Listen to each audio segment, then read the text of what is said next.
Mark, what kind of lock does that safe use? The question hovered in the air like a guillotine's blade, deadly precise and chillingly casual.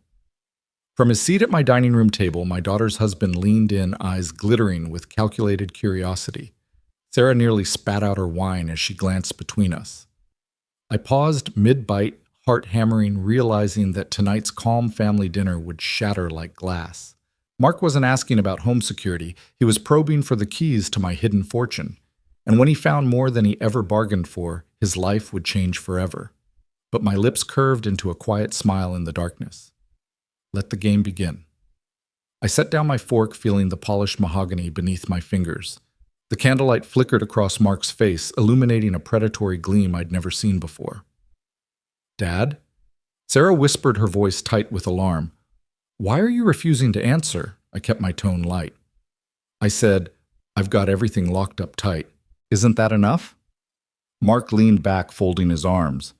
I'm just curious so I can tell Sarah where to find her inheritance if anything happens to you. His smile was innocent, but his eyes were cold as a winter dawn. Sarah pressed her hand against my arm. Mark, that's... He cut her off smoothly. Look, I'm not asking for myself. Could happen to anyone, right? Break-ins in the neighborhood, rumor has it? I gave a polite nod. Sure. Inside my pulse drummed against my ribs. Break-ins. The most exciting thing here was Mrs. Douglas's cat stuck in a tree last month. Mark's questions were probing surgical slicing through my cheerful facade. He continued tilting his head like a curious cat. Insurance company always asks about safes.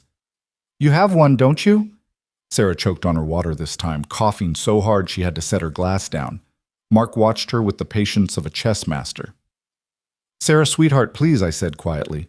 Mark ignored me, pressing on. Your father's not getting any younger. If something happened to him, you'd want to know how to keep his record safe, wouldn't you? Sarah's face paled. Mark, stop it. He shrugged. Just being practical. His tone turned conversational, but the undercurrent was evident he was gathering intelligence. The rest of dinner was a blur. Sarah and I exchanged worried glances. Mark kept circling back to Bank's vault's safe keys. With each question, my unease deepened. When Sarah cleared the plates, I watched in silence, replaying his words. Later, after they'd retired upstairs, I stood alone in the kitchen. The familiar rhythm of dishwashing steadied me. Wash, rinse, dry my thoughts, cataloging Mark's every intrusion, the casual mention of my death, the hypothetical inheritance scenario, the way he'd studied my routines as though memorizing blueprints. I finished with the last dish and handed the towel to the rack. The kitchen gleamed under the overhead light, but my home felt exposed. Upstairs, footsteps echoed on the hardwood. Mark and Sarah, I assumed, settling in. I headed to my study, determined to review the security camera footage I'd set up after last month's neighborhood snooping. My study door was slightly ajar, but I'd always left it that way, a habit from decades of living alone. Yet tonight felt different. The papers on my desk lay undisturbed, thankfully. But the drawer beneath the desk, where I kept the spare safe key taped under the lip, sent a jolt of panic through me. I approached heart in my throat. The drawer pulled out too easily. My fingers hovered over the lip. The key beneath was gone. My breath caught. Someone had deliberately accessed my private domain while I was downstairs. Mark's questions were more than curiosity, they were reconnaissance. And now he'd taken my hidden key. I sank into my leather chair, mind racing. Mark's unemployment story didn't add up. His constant questions about my bank, the way he lingered in my home office, under the pretense of helping me with technology. Everything pointed to premeditated theft. Worse, he'd manipulated Sarah's trust to gain a foothold. I needed evidence. I could confront him now, but that risked tipping him off. I closed my eyes and replayed his voice at the table. Just curious about home security. Home security, right? He thought I was an easy mark, a gullible old man too polite to refuse. He was mistaken. I reached for my phone and opened the voice recorder app. Then I stepped into the hallway listening. There, the low hum of the guest room door closing. Mark would be there, counting my money, rifling through my documents. I slipped the recorder under the study door and pressed record without a sound. Footsteps on the stairs, quiet, careful. The recorder captured every second. Mark's muffled whisper. Yeah, I got the key today during dinner. That old fool shouldn't suspect a thing. His voice dripped contempt. We'll hit the safe tonight and we'll be gone by morning. A pang of anger and betrayal surged through me. Mark stood against the wall in his own daughter's childhood home, plotting to rob the man who raised her. The violation was intimate, personal, worse than any random burglary. I let the recorder run for another minute, catching every sordid detail, plans to tell Sarah we had to relocate the ultimatum to vanish before I realized anything. Then I stepped away, ending the recording. My study returned to stillness. The key was gone. Evidence was in hand. I felt a fierce clarity settle over me. Mark's plan unfolded on my voice memo, but I needed more, something undeniable, public. I needed to expose him in a way that would protect Sarah and my home. I replaced the drawer key with a decoy rigged a harmless but spectacular surprise. A glitter bomb built into the drawer's back, timed to explode on contact, and set up another hidden camera in my bedroom to capture the theft in grainy night vision. The stage was set. Tonight, when Mark slipped into my sanctuary expecting easy prey, he would instead become the crime scene, and evidence of his own guilt would cascade over him in silver and gold. Wash, rinse, dry, that steady rhythm had shifted into a new cadence, one of vigilant preparation, of setting a trap so dazzling that even Sarah would see the truth. Mark had assumed I was a naive fool. He was disastrously wrong. As I returned to the kitchen to sip my coffee, I felt a fierce excitement justice would be served in glitter and high definition, and tomorrow nothing would ever be the same. The next morning dawned bright and deceptively calm. I woke just before sunrise, muscles still humming from last night's preparations. My heart felt oddly light, buoyed by the certainty that tonight's intruder would finally expose himself.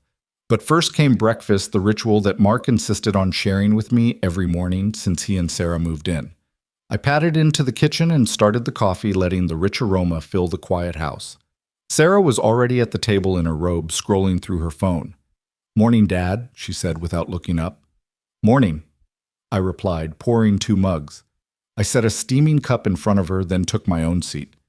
For a moment we drank in silence, steam curling between us like a curtain ready to part. "Big presentation today," Sarah said, glancing up. "I'm a bundle of nerves." I offered her a reassuring smile. "You'll be great, just like always." She returned the smile, but it didn't reach her eyes. I remembered the photograph on the mantel from her college graduation, bright-eyed and confident. This was the daughter I knew, but now she looked worn by college demands and sudden relocation. It almost broke my heart. "How is Mark?" I asked, hoping to gauge his mood. She tensed. "He's fine," she said, voice clipped.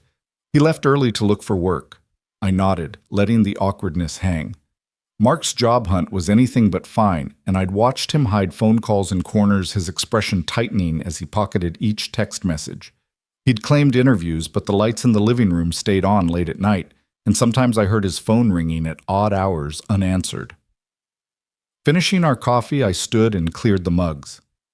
"I've got some errands myself," I said. "Got to pick up a few things at the hardware store." She stood smoothing her hair. "I'll stay here and send you off." I hesitated, then nodded.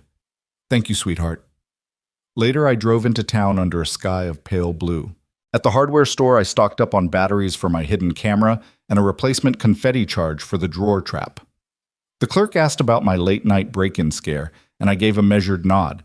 Just being cautious. No need to mention Mark by name. He'd suspect nothing if I kept it all vague. Back home, I found the house empty. I set the new batteries in the camera and reloaded the glitter cannon, testing the sensitivity one last time with a wooden paint stirrer. Every click and whir of the mechanism was reassuring, a promise that justice would arrive in a shower of silver and gold. At midday, Sarah returned home, keys rattling in the front door. She paused in the hallway listening, then stepped into the kitchen. "I'm starving," she said, pulling out leftovers from the fridge. "Do we have anything for lunch?" I smiled. "I made some chili last night, plenty for 2. She heated a bowl and joined me at the breakfast table. "Thanks, Dad." Her voice was softer than this morning. "You know I appreciate you letting me live here while I get on my feet." I shrugged. "Glad to help." Inside I was proud and protective, but I monitored her tone. She was too gracious at times, as if eager to please someone who might let her down. We ate in companionable quiet. Then Sarah looked up. "Do you need help with anything?" I shook my head. "I've got it under control." Sarah hesitated, then asked, Dad, do you ever worry about Mark? He seems stressed. My fork paused halfway to my mouth. Why do you say that? She sipped her water. He's always on calls or disappearing into the guest room. He's never home when I get back from work. I hid the flicker of satisfaction at her observation. Sarah was beginning to see what I'd suspected all along. He's under a lot of pressure. My voice sounded neutral, but I meant every word. She looked down at her bowl, twisting the spoon in circles. Her gaze lifted. I hope he finds something soon. I reached across the table and squeezed her hand. He will. Just support him any way you can. She nodded, but the worry didn't leave her face. I suspected she'd start asking questions tonight, questions that would force Mark to confront me sooner rather than later. The afternoon stretched out in a haze of magazines and half-finished to-do lists. I took a nap on the couch precisely where Mark believed I'd settle in after my early bedtime. I needed to look convincingly asleep. My pulse slowed as I slipped into that pre-sleep state, alert, yet motionless. At 2:47 p.m., I heard the front door click open and close. Sarah came in and called out, Dad, I'm making a pot of tea. Any preferences? I lay still. Surprise me, I mumbled. She laughed softly. You got it. I feigned deep sleep, controlling my breathing to avoid the rise and fall that might betray conscious effort. Footsteps on the carpet suggested she'd slipped into the kitchen, likely setting the kettle on. A moment later, the whine of the tea kettle boiled in the distance. Then silence. I knew where the guest room. Mark had returned. His entry into my domain was imminent. I counted the seconds on my wristwatch until the carpeted floorboard creaked faintly behind me.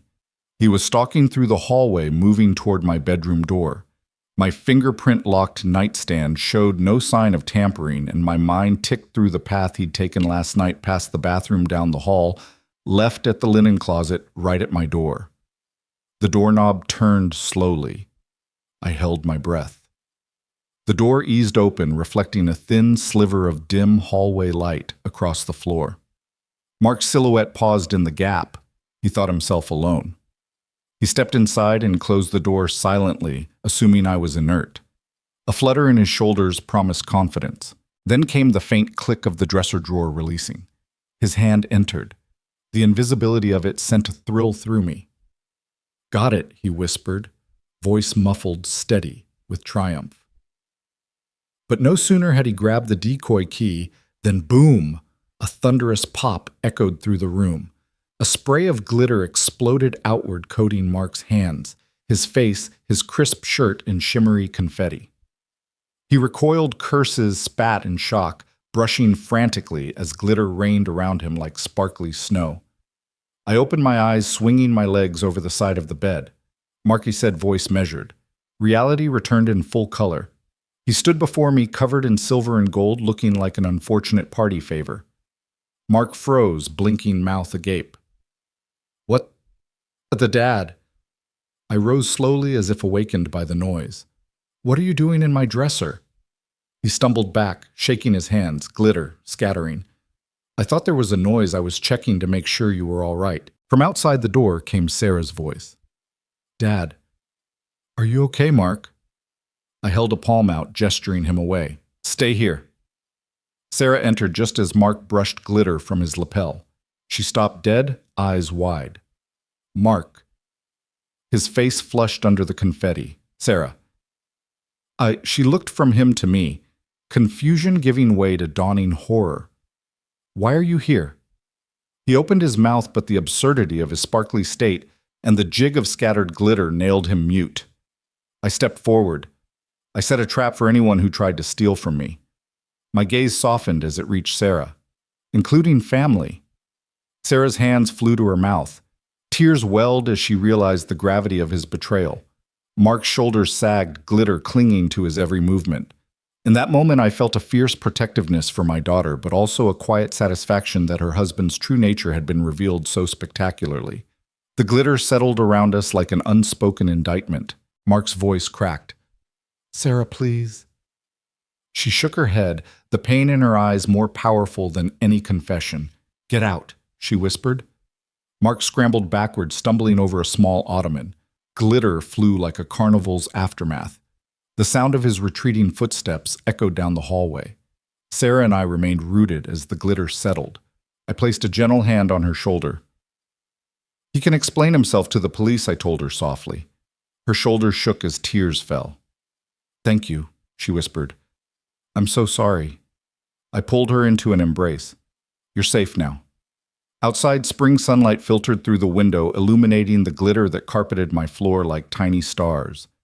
The trap had been set, the thief exposed in justice, and a father's fierce love had prevailed in the most unexpected, glittering way. The morning sunlight found the kitchen carpet still flecked with glitter, as if a constellation of tiny stars had rained down in our living room. I stood at the stove pouring coffee when Sarah appeared in the doorway, her eyes red but determined. "I called the police," she said quietly, sliding into the chair I'd vacated. "They're sending an officer over in a few minutes." I nodded, handing her a steaming mug. "Good. We need an official report." My heart twisted at her pain. Her husband had betrayed her most basic trust. But I kept my voice steady. The police report would document everything: glitter in his hair, footprints leading to the safe, the video recording I'd reviewed before I fell asleep. Detective Morales arrived precisely 20 minutes later, taking notes as Sarah recounted the glitter explosion. "He admitted it to you?" the officer asked, pen poised. Sarah glanced at me uncertain, then nodded. "He froze when I asked why he was in Dad's drawer." Her voice caught. "I think I'll never look at him the same way." Morales studied his notepad. "We'll take physical evidence, glitter samples, everything. And we'll review the home surveillance footage."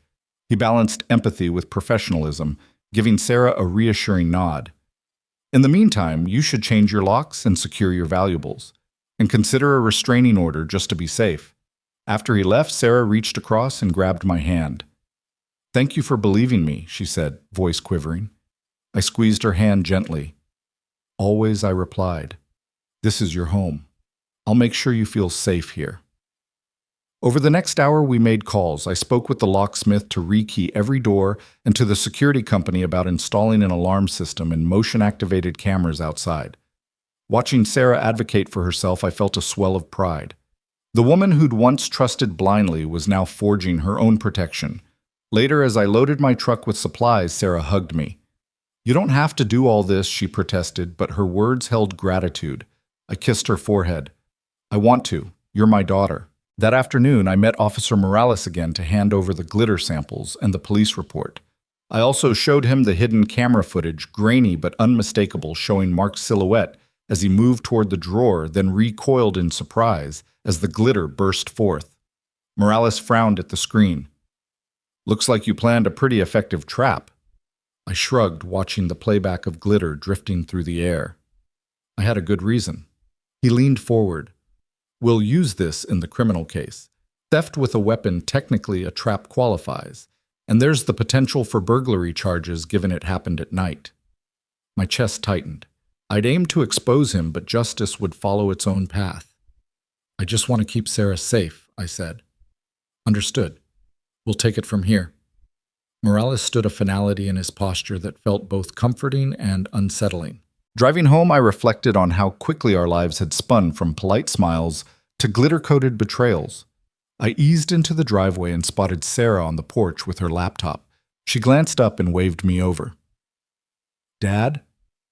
"I've been looking at apartments," she said, motioning me inside.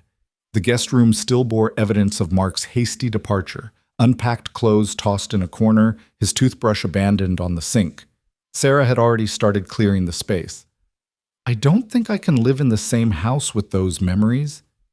I sat beside her, guiding her hand over the screen. "That's okay. This is your decision." She clicked through listings, her brow furrowed. "Affordable places are scarce, but there's a small one-bedroom that's pet-friendly." She toggled to a photo of a sunlit living room. "It has good light." I nodded. "It'll be yours until you're ready to come back, or if you don't, we'll find another place. I'll support whatever you choose." Tears glistened in her eyes. "Thank you, Dad. I feel like I'm starting over." I squeezed her shoulder. "You're stronger than you know." In the days that followed, I settled into a new rhythm, work around the house in the mornings, installing cameras, reinforcing locks, then errands into town, helping Sarah pack boxes, and notifying utility companies. Each task felt purposeful, a step away from the chaos Mark had sown. One evening, I found an email from Sarah's boss offering her a full-time position at the library. She'd impressed them with her research skills while helping Mrs. Patterson. I printed the email and brought it to her. She jumped off the couch beaming. "I did it, Dad." I nodded, pride swelling. "I know you did." That weekend, Sarah moved into her new apartment. I drove the U-Haul unpacking boxes in her cozy living room. She placed family photos on the shelves, her graduation portrait, a candid shot of us fishing, and even a jar of leftover glitter. "Never forget," she said with a half smile. I ruffled her hair. "Never will." Back at my empty house, the silence was profound. I sat in my armchair listening to the quiet echo of locks clicking each bolt, a reminder of security regained. There was no more Mark here, only memories dissolved into glitter and justice. As dusk fell, I poured a final cup of coffee and stared out at the darkening sky. I'd faced betrayal and set a trap worthy of a detective's cunning. Yet the real victory lay in Sarah's resilience, in her courage to reclaim her life. Tomorrow I'd join her at the library for her first day as a full-time librarian.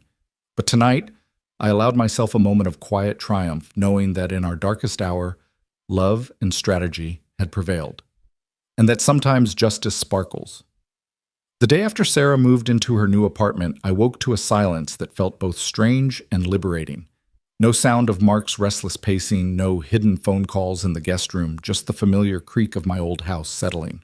I poured coffee and sat on the deck watching sparrows dart among the pines. The sky was a pale wash of morning light, and I realized I hadn't felt this calm in months. Inside my phone buzzed with a text from Detective Morales. Mark turned himself in, charges filed, court date set. I closed my eyes, letting relief wash over me. Justice had begun its course, and my daughter was safe. But there was more to mend than legal paperwork. I would visit Sarah tonight at her apartment to help her unpack and share a home-cooked meal, something normal, something comforting. That afternoon, I worked around my house, trimming hedges and repairing loose boards on the porch steps. It felt good to be busy to care for the place I'd shared with Linda for so many years. Each nail I hammered was a reminder that life goes on even after betrayal. By mid-afternoon, I loaded a small cooler with meatloaf, mashed potatoes, and fresh green beans. Nothing fancy, just downy family comfort food. On the drive to Sarah's, I rehearsed what I'd say. I wanted tonight to be about her new beginning, not about Mark's downfall. I pulled into the parking lot beneath her building and carried the cooler up the stairs. Sarah buzzed me in her face, lighting up when she saw the food.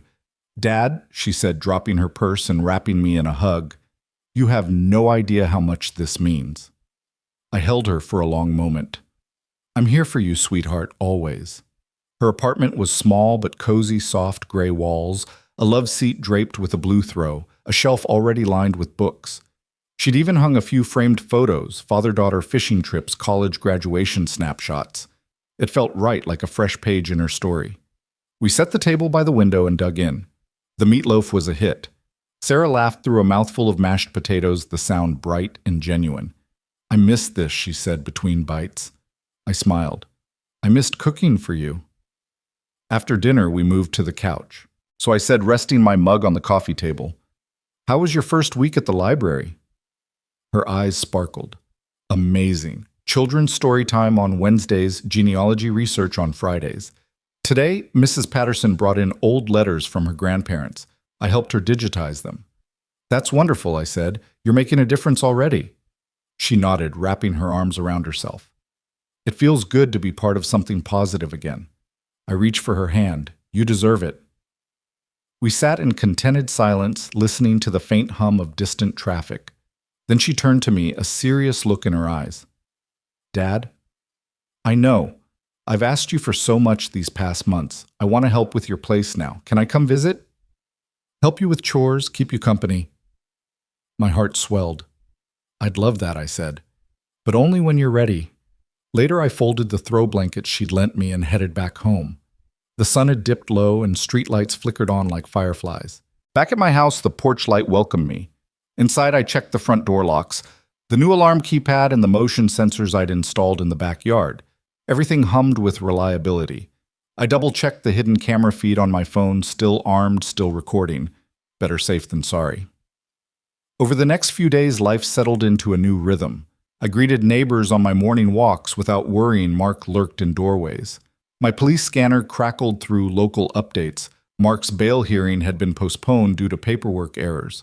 The judge warned him he faced significant prison time if convicted.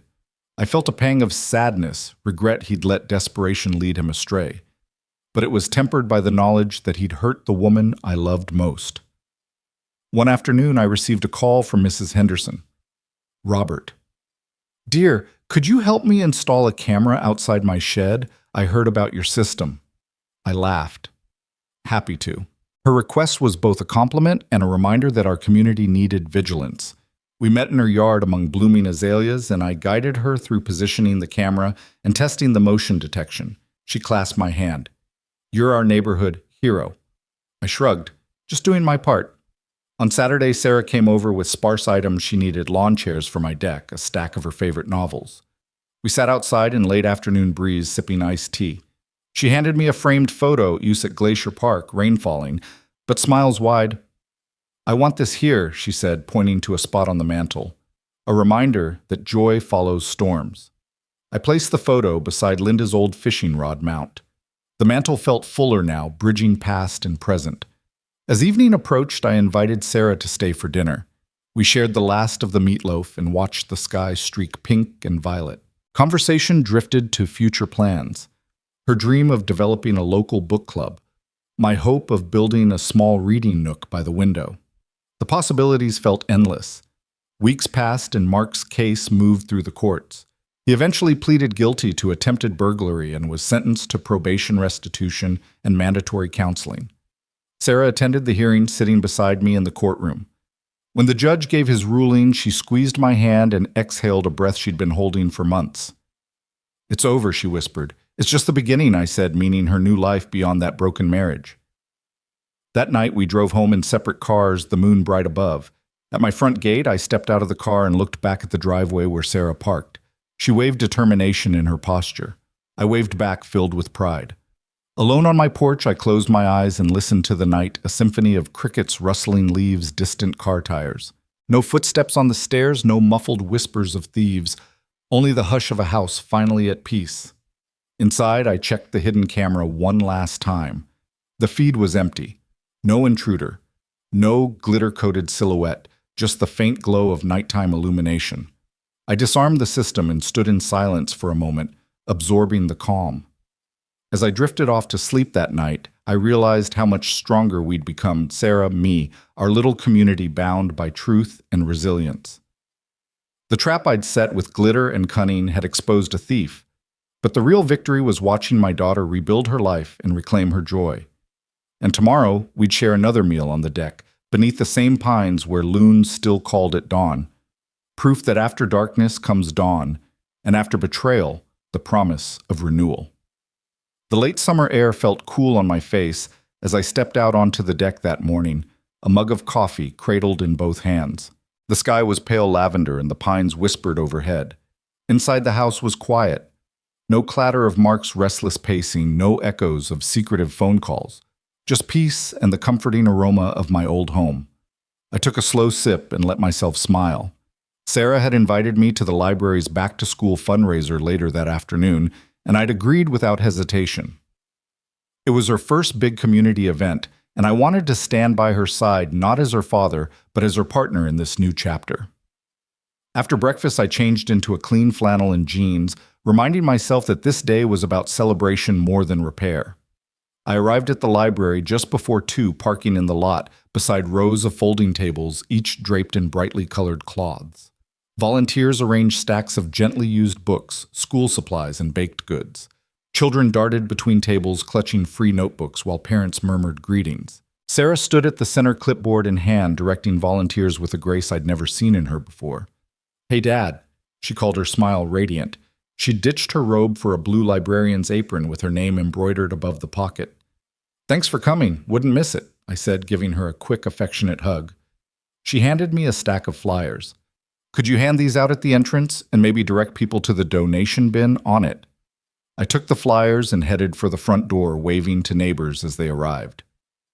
Mrs. Patel from the housing complex, Mr. Henderson with his little terrier, even Detective Morales on his lunch break.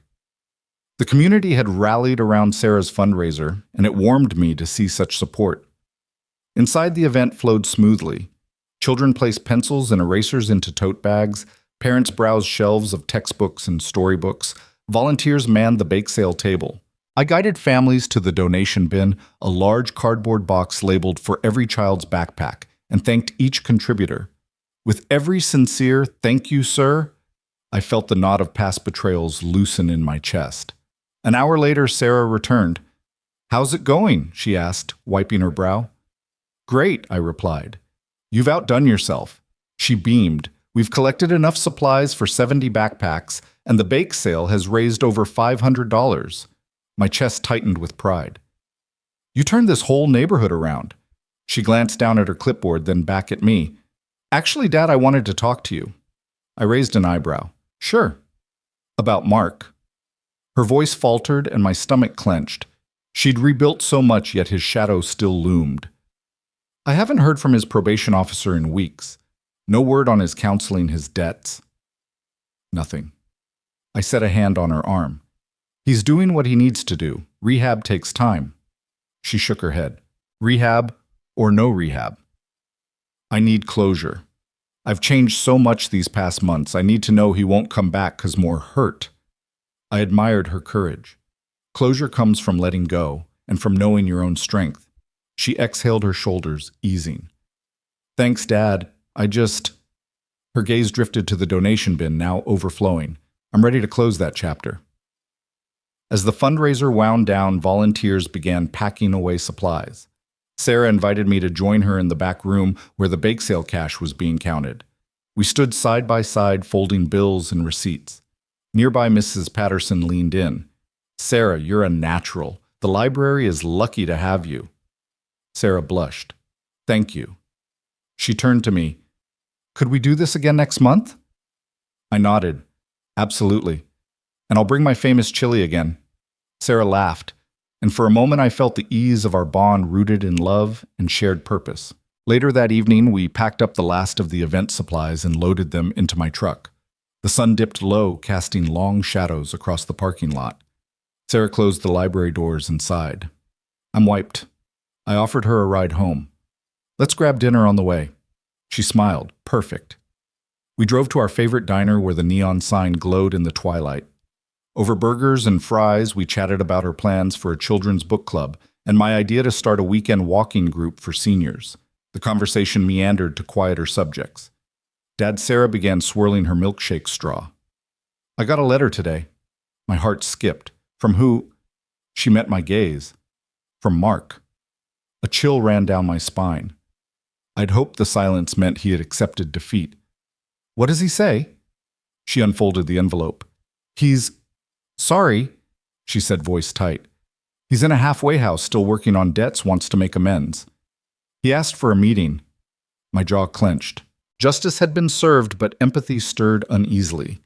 I set down my fork. "How do you feel?" Her eyes filled with conflicted tears. "I don't know.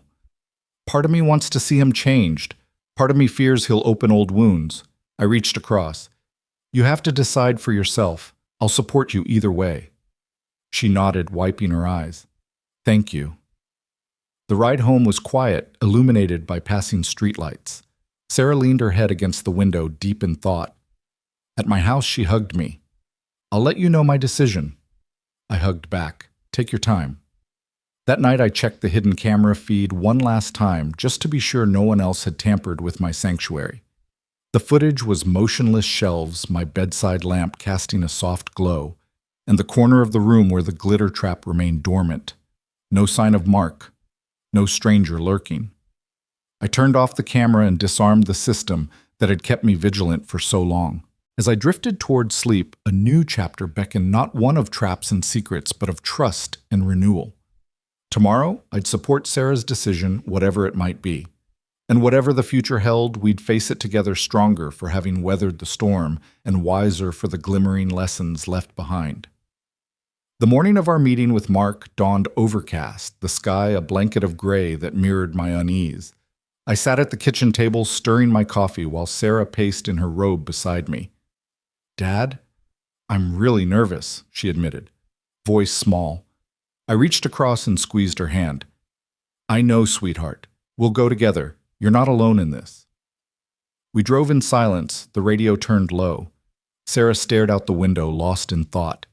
I watched her profile in the rear-view mirror, determination stiffening her shoulders but worry flickering behind her eyes. "What if he's different?" she asked. I glanced at her. "People can change. He's done the work counseling restitution. He's earned one meeting." She exhaled. "Let's hope I still recognize the man I married." The halfway house stood on a quiet residential street, its brick facade painted a comforting cream. We parked and walked up to the small reception area. A staff member greeted us, a kindly woman in her 50s, who checked our names and led us down a corridor lined with lockers and framed motivational posters. "Mr. Thompson is expecting you in the conference room down the hall," she said softly, opening the door.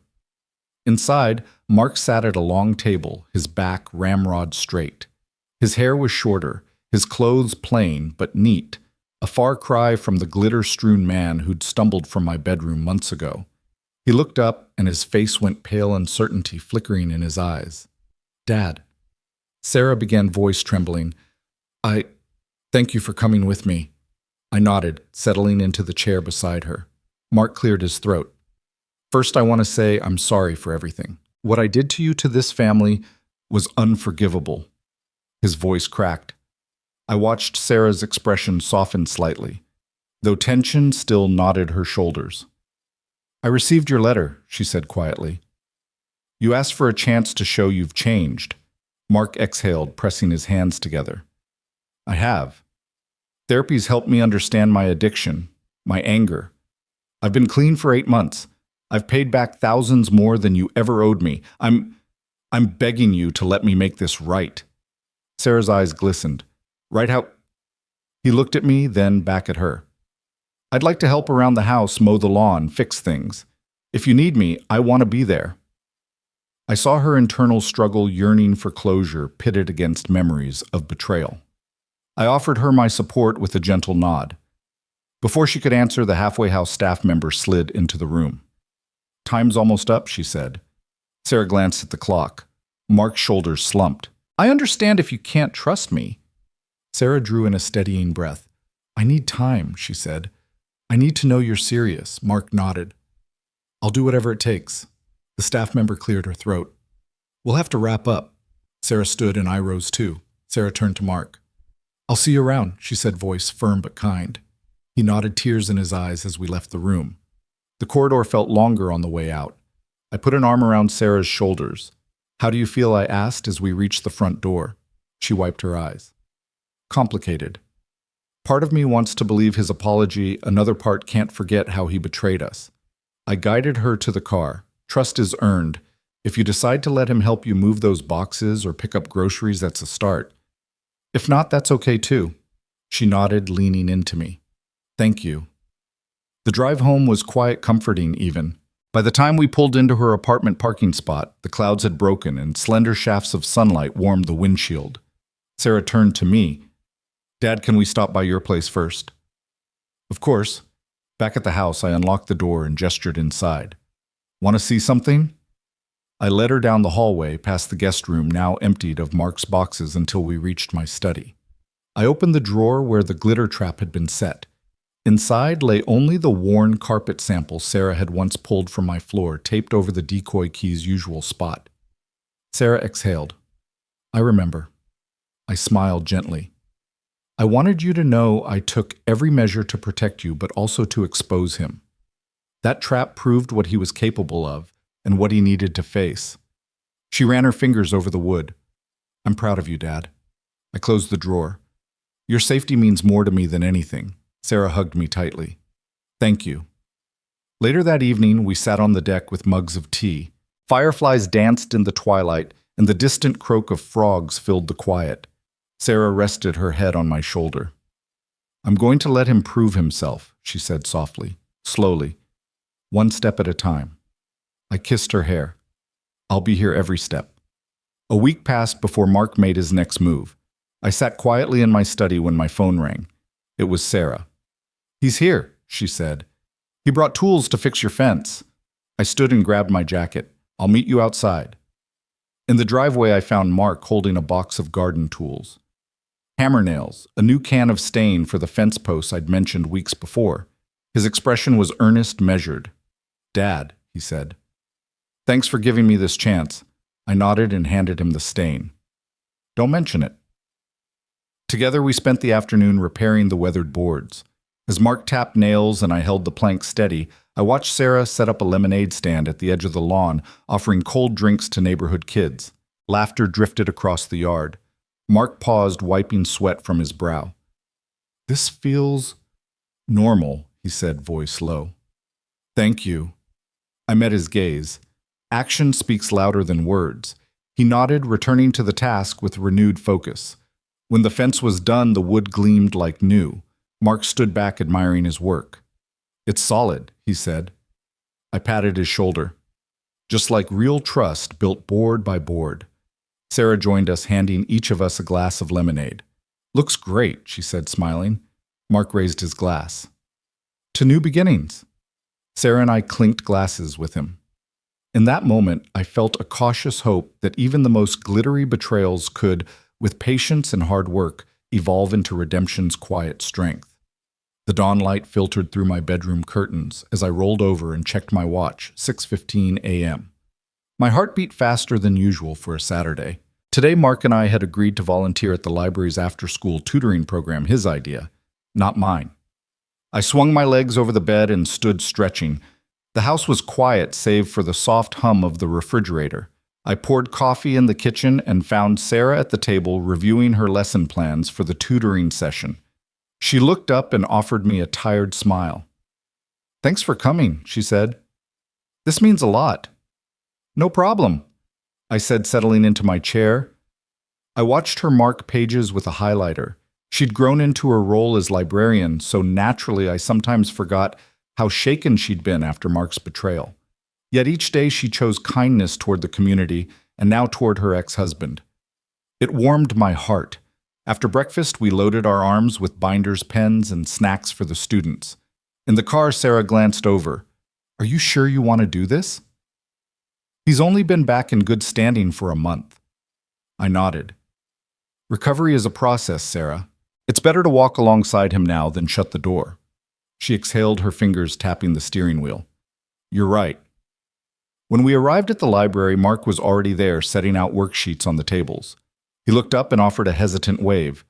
His clothes were simple and clean, his hair neatly combed. No sign of glitter or guilt. I felt a twinge of empathy. This was the man I'd once admired before desperation twisted him. Morning, I said, stepping inside. Morning, Mr. Thompson, the children greeted, filing into the bright back room. Their small voices filled the space with promise. Mark managed a genuine smile. Sarah took the lead, briefing the group on their assignments, reading chapters, practicing spelling words, solving math problems. Mark and I split the room in half, each working with 4 or 5 kids. A boy named Miguel struggled with fractions, brow furrowed. It's okay, Mark said, crouching beside him. Think of slices of pizza. He drew a circle on the page and divided it. Now which slice is a half? Miguel brightened. That one. He pointed to the correct section and beamed.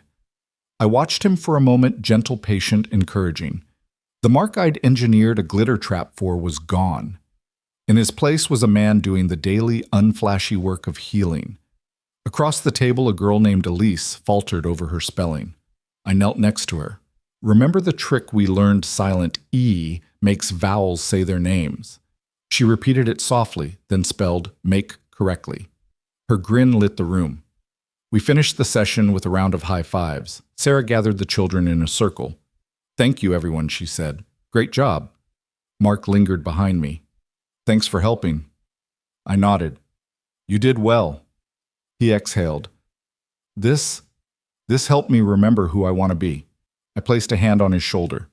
Keep remembering. A few days later, I found myself on the front porch as dusk settled in. I'd promised Mark I'd join him for a fishing trip the next morning, a tradition Sarah and I had shared with him long ago. He'd needed to remember solace, not schemes. I felt a surge of optimism. That night I reviewed the camera footage one more time just to ensure no unexpected visitors had searched my house since Mark's release. Everything was still empty hallways, quiet rooms, the reading nook where Sarah and I had planned her library programming. I disarmed the system and headed to bed confident in the new balance we'd achieved. But sleep was elusive. My mind kept straying to the past months, Mark's arrest, the glitter trap, the legal proceedings, Sarah's tears. I reminded myself that rebuilding trust takes time and requires vigilance. At 2:30 a.m., a sound jolted me awake, the faint whir of my front gate sensor. I jolted upright, heart pounding. I grabbed my phone and checked the camera app. The feed showed a shadowy figure at the porch, someone too tall for a kid, lanky. My breath froze. I flicked on the porch light. The intruder flinched and looked up Mark. He stood there, hat in hand, coated in sweat and apprehension. I slipped into clothes and crept downstairs. The back door was unlocked. He must have let himself in. I met him at the top of the stairs. Mark, I said, voice hushed but firm. He lifted his gaze, eyes wide with regret. John, he said, using my first name, something he hadn't done since before the glitter incident. I'm sorry to bother you at this hour. I screwed up again. My chest tightened. What's going on? He ran a hand through his hair. I lost my job today. They found out about my criminal record. I didn't know where else to turn. I folded my arms. You chose this path. He exhaled, shoulders slumping. I know, but I didn't want to burden Sarah. She's doing so well. Being clean doesn't mean you're infallible. My tone softened. You have resources, counselor support group Sarah's love. He shook his head. I panicked. I thought maybe I could borrow some cash. I'm not going to rob you, I swear. I just needed rent money. My heart pounded. The temptation for him to relapse was real, yet I saw earnest desperation, not malicious intent. I stepped closer. Show me your bank statements. Let's figure this out together. He looked uncertain but nodded. I led him into my study and flipped on the desk lamp. He pulled a folder from his jacket, proof of phone bills, eviction notice, final paycheck. Tears glistened in his eyes. I'm sorry, he said, again voice cracking. I sat him down. We'll get you help. You're not alone. Over the next hour, we made calls to his probation officer, to a job placement agency, to Sarah's boss to confirm she could provide a short-term loan for his first month's rent. With each call, his tension eased slightly, replaced by tentative hope. By the time Mark left my house, the first light was streaking across the sky. He shook my hand, gratitude shining in his weary eyes. Thank you, he whispered. I'll prove myself. I watched him drive away, heart racing. The trap we'd set with glitter had brought him to the surface. The next test was keeping him there. That afternoon on the lake's misty surface, I sat in the fishing boat with Sarah and Mark, the gentle rocking of water beneath us. Sarah dropped her line without a word, glancing between us. Mark fiddled with his rod, silent for a long moment. Then he sighed. I'm sorry I dragged you back into this mess. Sarah reached across and touched his arm. You're doing the work now, she said softly. I nodded, pulling in my line. And that's what matters. As the sun dipped low, I realized the glitter trap was only the beginning. True redemption would be forged in moments like these, facing temptation at midnight, reaching out in crisis, sitting quietly in a boat when words fail. Our journey was far from over, but for the first time I trusted that together we could navigate the currents ahead. The boat drifted in a glassy cove long after the sun had dipped behind the pines. Sarah leaned back, eyes closed, the fishing line slack as she let the evening sway wash over her. Mark sat on the opposite bench, staring into the water, the tip of his rod barely moving. I watched him, heart tight with empathy. He'd come so far, yet I could still see the shadows of desperation in his posture. I haven't caught anything all day, Mark admitted, voice low. Guess I'm still rusty. Sarah cracked one eye open and smiled. Fishing teaches patience. You'll get there. He gave her a half smile and turned to me. Thank you for bringing me along. I set my rod aside and clasped my hands. You needed a chance to prove yourself, not just with words, but with deeds. He nodded, tugging on his line to see if the lure was still attached. I've been thinking about what you said about action speaking louder than words. After this, I want to help around the neighborhood. Maybe mow lawns for neighbors, help with odd jobs. I felt a swell of pride. That's a good plan. It shows you're thinking of giving back. The water rippled as a breeze picked up. Evening light painted the lake in gold and rose. Sarah reached forward and rested her hand on mine. I like that idea, she said. It would help me see you're serious. Mark's gaze stayed on the water, but I saw gratitude flicker in his eyes. For a long moment, none of us spoke. I inhaled the crisp air, remembering how tense my shoulders had been back when I'd set my glitter trap. Now the weight of suspicion was lifting, replaced by cautious hope. Eventually, Mark straightened and reeled in his line. Something small glimmered at the hook. He held it up an aluminum pull tab from a soda can. He laughed, the sound raw and hopeful. "See, I'm terrible." Sarah chuckled. "It's a start." I stood and stretched. "Let's pack up. It's getting cool." The ride home was quiet but not tense. In fact, the car felt warm, like we'd sealed a fragile peace that today had strengthened. Back at the driveway, Mark turned off the engine and hesitated. "I've been thinking," he said, his voice earnest, "about the next step." I leaned forward. "What's on your mind?" He swallowed hard. "I want to volunteer at the Veterans Housing Complex. Help cook dinners, maybe paint walls, whatever they need." Sarah's eyes gleamed. "That would be amazing." I nodded slowly. "It's a great opportunity. Service like that heals others and yourself." Mark exhaled relief coursing through him. "I'll call them tomorrow." That night after they left, I remained out on the deck in my robe, a blanket over my knees and a cup of tea warming my hands. I listened to the distant hum of cicadas and thought about how far we'd traveled from suspicion and betrayal to this fragile camaraderie. I felt a cautious optimism I hadn't dared to feel for months. The next morning, I woke to the sound of my phone buzzing. It was Sarah Mark's start date with the veterans is next Monday. He's cooking chili. I smiled as I read it. The chili was his nod to my cooking, a shared tradition coming full circle. That afternoon, I drove to the complex, a modest brick building surrounded by well-tended lawns. Mark greeted me at the door, wearing an apron and holding a ladle. "Welcome, Mr. Thompson," said Sergeant Diaz from the housing staff. "Ready to serve?" Mark grinned, ladle poised. "Absolutely." I dropped off my donation, a box of books, for the recreation room and watched as Mark ladled steaming chili into bowls for the veterans. He moved with the quiet confidence of a man who'd reclaimed his purpose. Nearby, Sarah helped her mother, Mrs. Patterson, distribute plates. Their laughter mingled with the low conversation of the residents. I wandered through the common room, admiring the bulletin board filled with photos from past events. A veteran named Mr. Sullivan waved at me. "Good to see you, Thompson." I returned the wave, then slipped into an empty chair to observe. Mark approached a table of older veterans, offering chili and taking time to ask each man about their week. His attentiveness reminded me of the best days I'd spent volunteering here years ago. By late afternoon, the kitchen was spotless. Mark scrubbed the last pan as Sarah stacked plates. He glanced up at me. "Thanks for bringing me." I smiled. "You're the one doing the work." Sarah leaned against the counter. "You did good." Mark rinsed the pan under warm water droplets, shimmering on the steel. He turned off the tap and dried his hands. I wanted to show I could be reliable, useful, not a thief, not a burden. I approached him. "You're doing far more than that." He exhaled relief, mixing with something deeper. Regret, gratitude, resolve. We left the complex together, the fading sun painting our shadows long on the parking lot. In the car, Sarah reached across and squeezed my hand. That night, a gentle rain fell pattering on the roof.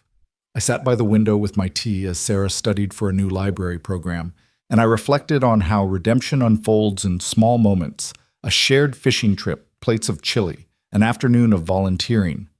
Days blurred into weeks. Mark worked each Monday night at the veterans' home, and I'd tag along to lend a hand installing shelves or painting trim. Sarah's check-ins over lunch turned into regular family meals on my deck, where we greeted neighbors and shared laughter under the string lights. One Saturday, as we cleared the table after a backyard barbecue, Sarah turned to me.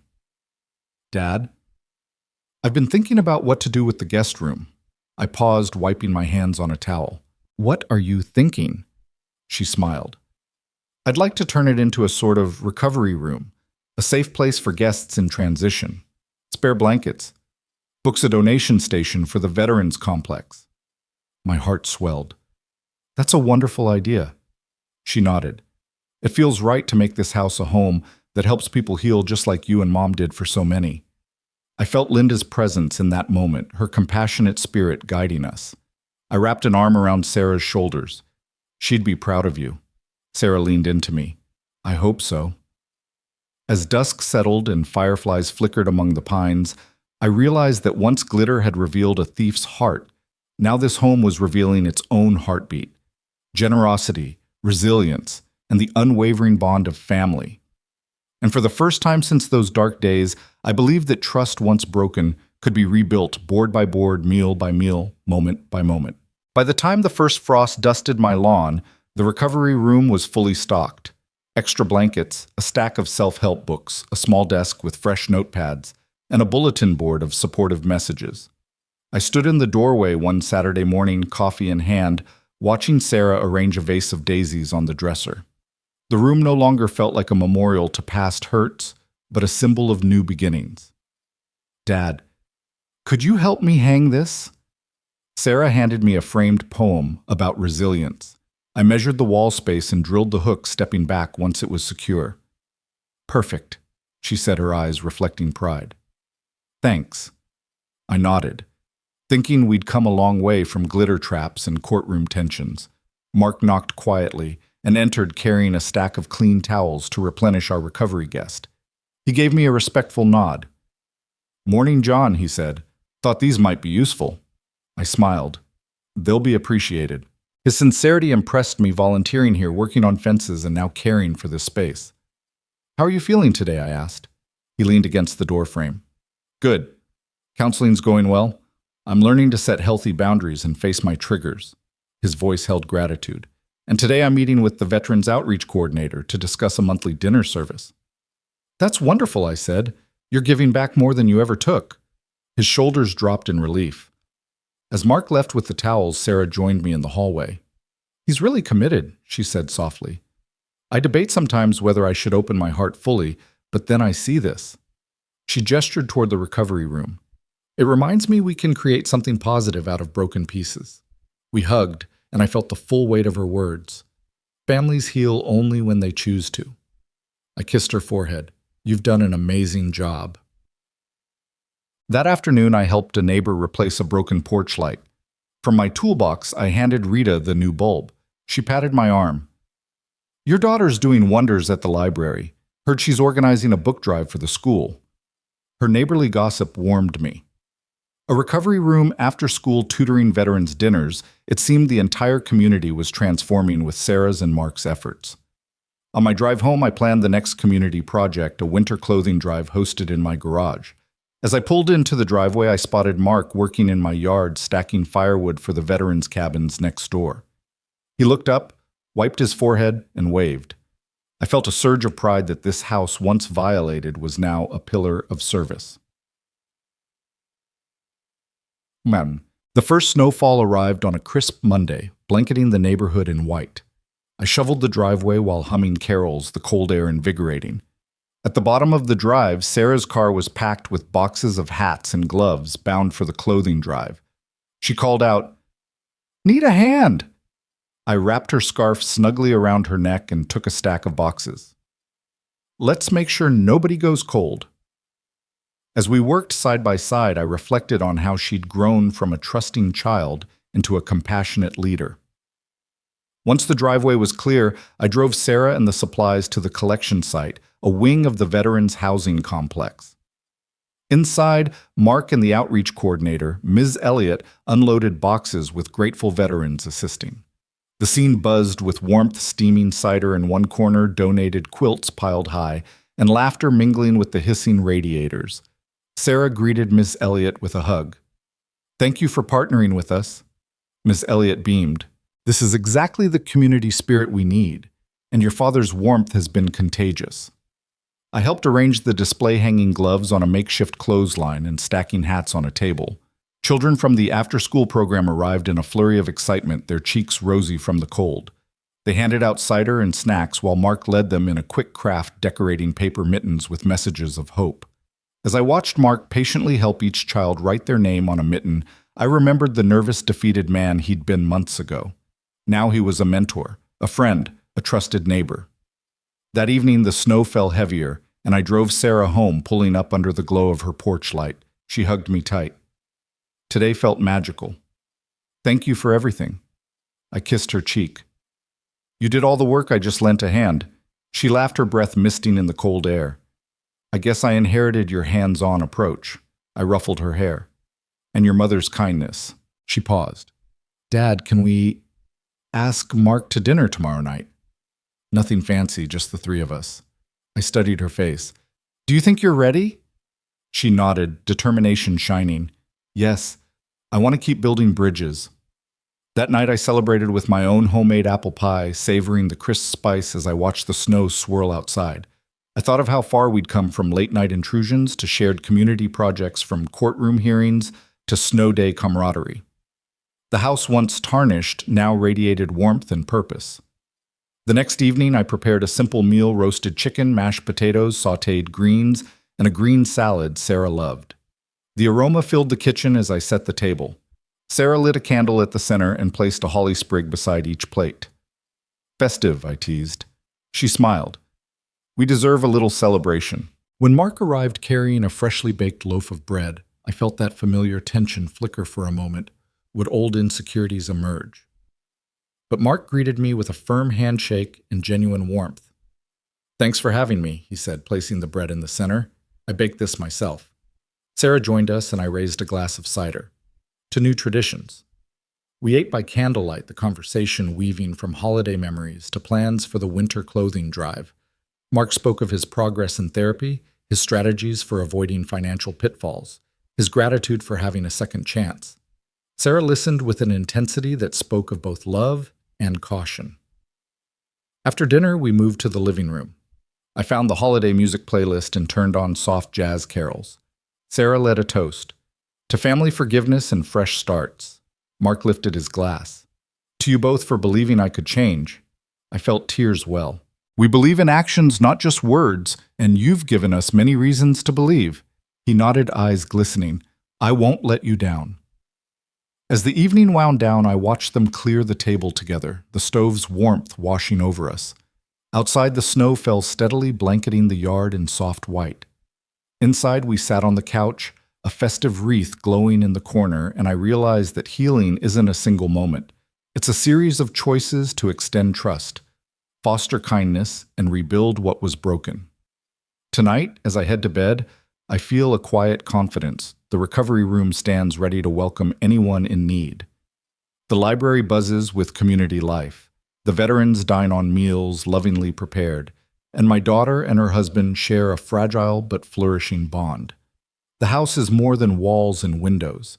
It's a testament to resilience, love's transformative power, and the glittering truth that sometimes even the darkest betrayals can pave the way to brighter tomorrows. The first crocus bloomed in our front garden the morning I found the letter on the kitchen counter. It was tucked under a small, smooth stone, one of Mark's good luck charms. I recognized the handwriting immediately, an old collection agency. My chest tightened as I unfolded the envelope. John, you need to see this, I called while stirring my coffee. Sarah hurried in, her expression bright until she noticed the letter. Her knuckles turned white as she took it from me. It's from Frontier Financial Services, she murmured. They want payment on an old debt of Mark's, the one he told me was settled. I leaned against the counter, heart pounding. Maybe it's a mistake. She shook her head. He paid them directly. He showed me the receipts. Tears welled. Dad, what if he's hiding something again? My hands curled into fists. We'd come so far since the glitter trap, since trusting each other with broken pieces. I forced my voice calm. Let's talk to him. Moments later, we found Mark in the study, rearranging books on the shelf. He looked up and I saw guilt flicker behind his eyes. How long? Sarah's voice cracked. He closed his eyes, exhaling. I thought I'd taken care of it. His voice was small. I paid them off, but somehow I missed that one account. They kept it quiet because it was a small balance, just $1,400. Sarah's shoulders sagged.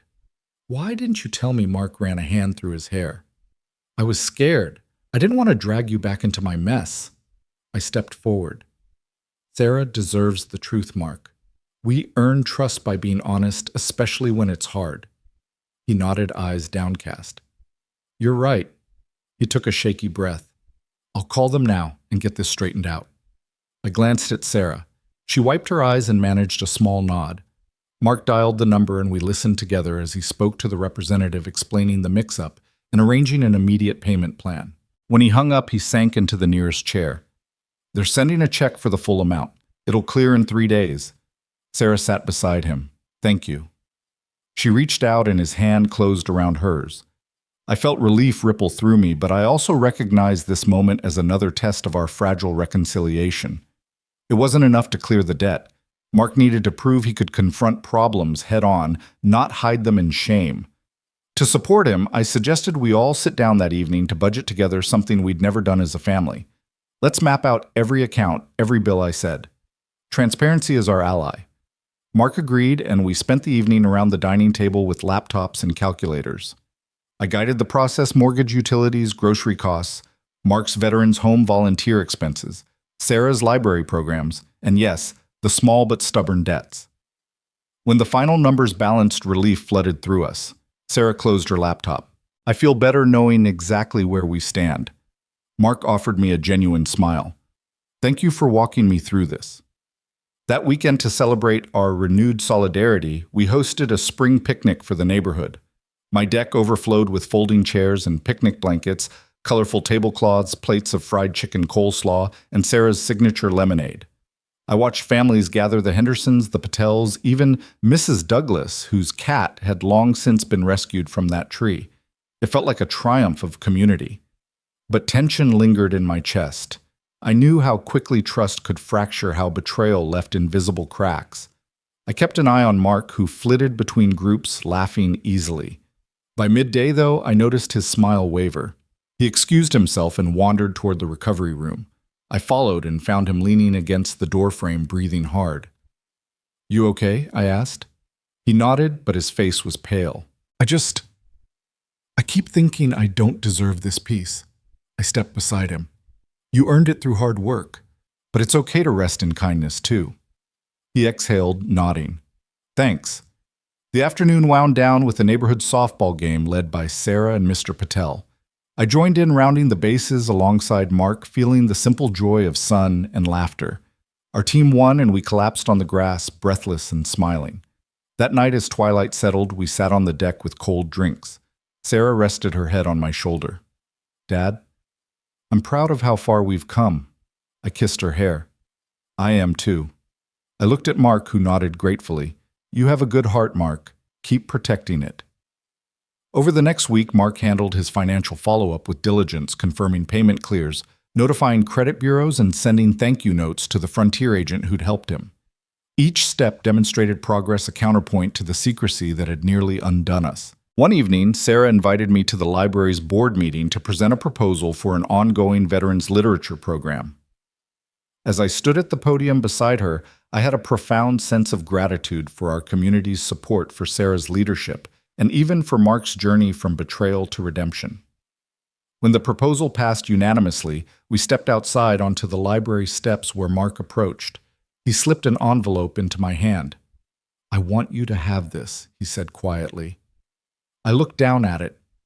Inside was a handwritten certificate celebrating John Thompson, community champion from the Veterans Program. I felt tears prick my eyes. Thank you, I whispered. He nodded. You believed in me, Dad, when I doubted myself. Sarah wrapped her arms around both of us. Family, she said, her voice soft. That's what we are. I held them both, feeling the steady rhythm of our blended story, woven with mistakes, forgiveness, and unwavering commitment. Sometimes the hardest path to redemption is the one walked step by step, hand in hand, through debts, community work, and backyard picnics. As I look out at the night sky now, I realize that trust once shattered can be remade in the light of honesty and compassion. Our home, once the scene of betrayal, now stands as a beacon of hope, proof that even the darkest stains can be cleansed when hearts remain willing to heal. Spring's first dandelions had just begun poking through the thawed grass when the letter arrived, a crisp envelope stamped "Final notice from a legal firm representing another old creditor." I was in the garage tightening the handle on my workbench when Sarah found it on the kitchen counter. "Not again," she groaned, tearing it open. I set down my wrench and joined her. Inside lay a demand for nearly $3,000 that Mark thought he'd cleared months ago. My chest clenched. We'd walked through each account, balanced the books, and he'd paid every last cent, at least that's what he'd told us. Yet somehow one more debt lurked in the shadows. I met Sarah's eyes. "Let's talk to him first before assuming the worst." She nodded, slipping on her sweater. Together we walked into the study. Mark sat at his desk, drafting thank you letters to the Veterans Complex. When he saw us, his expression flipped from calm to alarm. "What is it?" he asked, rising. Sarah held up the notice. "This came for you." Mark took it with shaking hands. He read, then sank back into his chair. "I thought I'd handled that account." His voice cracked. "It must have fallen through the cracks when I consolidated my debts." I sat across from him. "Why didn't you tell us sooner?" He exhaled. "I was ashamed. I didn't want to risk your trust again." Sarah leaned forward. "Transparency is the only path forward, Mark. You know that." He nodded, tears filling his eyes. "You're right." He reached for his phone. "I'll call them now." I watched him dial, heart pounding. He spoke briefly in quiet tones, arranging a payment plan and confirming that the debt would be cleared within 2 weeks. When he hung up, he rubbed his eyes. "They agreed to waive late fees if I pay by Friday." Sarah exhaled with relief. "That's good." I placed a hand on his shoulder. "Let's budget again together, just to be sure." That evening, we gathered at the dining table with laptops and spreadsheets. I coached Mark through his accounts, mortgage utilities, veterans donations, library program expenses, and that elusive $3,000 balance. When the numbers finally aligned, relief washed over the room. "Thank you," Mark said quietly. "I know I can't erase the past, but I want to keep proving I've changed." Sarah reached over and squeezed his hand. "We all make mistakes. It's how you respond that matters." Over the next week, things felt fragile, yet hopeful. The library's new Veterans Literature program launched with a packed audience, and the Veterans Home reported record attendance at the monthly dinners. Sarah and Mark worked side by side, her leading discussions, him serving coffee. I watched them from my place in the back, gratitude and pride filling me. One afternoon, as I repaired a section of fence near Mrs. Patel's garden, I heard shouting from the street. Looking up, I saw 2 men in suits pushing their way into the driveway, brandishing papers. My heart sank. They were private investigators, not veterans outreach coordinators. "They're here," I muttered to Mrs. Patel, who was watering her roses. "I need to handle this." I walked toward the gate, heart pounding. The men introduced themselves as agents for Continental Credit Corp. They said Mark's file had been flagged for incomplete debt resolution and they needed to serve him a subpoena. I squared my shoulders. "He settled that debt last week." I held up the payment confirmation. They studied the paper, eyebrows knitting. "Our records show no such payment." My throat tightened. "I can show you bank statements and the confirmation email." I stepped back into the house and shouted Mark Suitors at the gate. Moments later, he appeared in the kitchen doorway, eyes wide. I handed him the subpoena. He read it, face paling. "Dad," he said, voice trembling, "they're wrong. I paid." He rifled through his wallet for receipts. I scanned the papers I'd used to budget. Sure enough, the email confirmation and bank transfer record were there. The agents' faces shifted from smug to apologetic. "We'll need to update our system," one said, handing back the subpoena. With curt apologies, they turned and strode down the driveway. When they'd gone, Mark sank onto the kitchen stool. "I thought I'd haunted you forever." I placed a hand on his back. "You're only haunted by what you let remain hidden. Today, you faced it." He exhaled, relief flooding him. "Thank you for standing by me." I shrugged. "That's what family does." That evening, I invited Sarah and Mark to dinner at the Veterans Complex. I'd arranged for a small group of the program's participants to share a potluck meal with us. The dining hall buzzed with warmth, stews, casseroles, salads, and pies lined the tables. Mark rose to give a short speech acknowledging the veterans' service and their support as he rebuilt his life. His voice trembled initially but grew steadier as he thanked the audience for their forgiveness and encouragement. The veterans responded with applause and heartfelt nods. I caught Sarah's eye and she grinned through tears. After the meal, Mr. Sullivan raised a glass. "To second chances," he declared. The hall echoed. "To second chances," Mark's gaze met mine across the room. His expression shone with gratitude and something else confidence. On the drive home, Sarah reached over and intertwined her fingers with mine. Tonight meant everything she said softly. I squeezed her hand. "Your father's taking real steps." She leaned her head against my shoulder. "And I'm learning to trust again." When we arrived home, the house was quiet and welcoming. I walked them to the door and Sarah turned to Mark. "You're welcome here always," she said. He nodded and they hugged. As I climbed the stairs to my study, I reflected on how vulnerability and accountability had transformed us all. The glitter trap had been a dramatic catalyst, but the deeper work money talks, community service volunteer dinners had built a foundation of trust. I sat at my desk and opened the hidden camera archives one last time. Scrolling through the footage, I saw not just evidence of a crime, but a timeline of redemption. Mark's initial intrusion. The glitter cloud, our raw confrontation, and later frames of him cooking chili, teaching children, and speaking at the complex. Each clip told a story of a man clawing his way back to honor. I disarmed the recorder and closed the app. Tomorrow I'd attend Sarah's first spring book fair, and Mark would be there handing out bookmarks bearing quotes about hope. Together we'd stand as proof that even the deepest wounds can mend when hearts stay open. As I reached for my tea, a single dandelion seed drifted through the window, landing on the sill. I smiled, a small reminder that from broken places, new life always finds a way. The morning of the spring book fair arrived with the scent of new blossoms drifting through my open windows. I sat at the kitchen table, coffee in hand, as I watched Sarah pull her final preparations together. Stacks of event flyers, a basket of bookmarks Mark had helped her design, and an assortment of donated paperbacks. Across the table, Mark stood by the bulletin board we'd set up in the living room, pinning the last sign-up sheet for author readings. "You guys are ready," I said, smiling at the organized whirlwind of activity.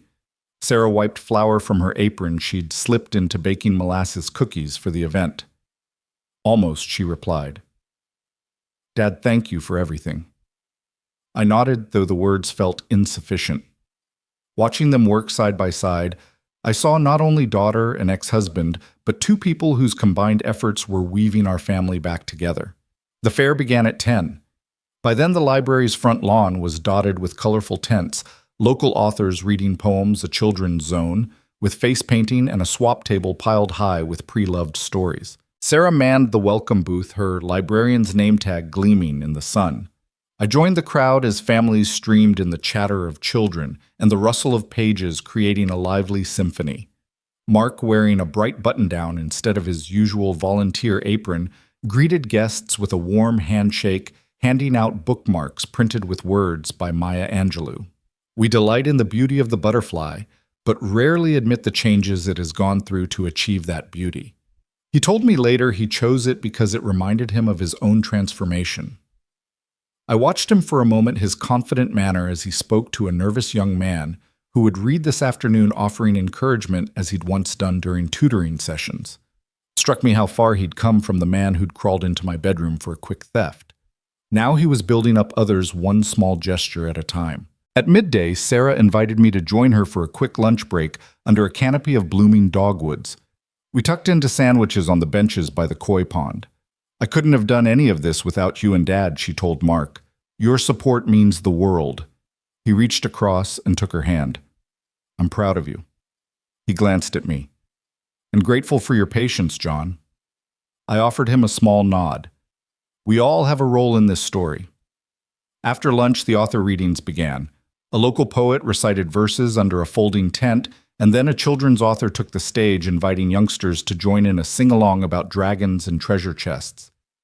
The crowning moment arrived when Sarah introduced the final guest, a Vietnam veteran turned novelist.